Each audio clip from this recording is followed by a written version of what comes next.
Imagine waking up to find your world buried in snow.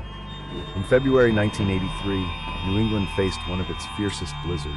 Over 3 days, relentless snow blanketed the region, with snowfall rates exceeding 6 inches per hour.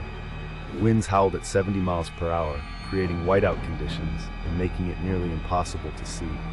Roads became unpassable and airports shut down, leaving thousands stranded. The storm wreaked havoc on infrastructure, toppling power lines and causing widespread outages. Emergency services struggled to respond as the storm continued. When the skies finally cleared, residents emerged to a transformed landscape, facing the massive cleanup and recovery ahead.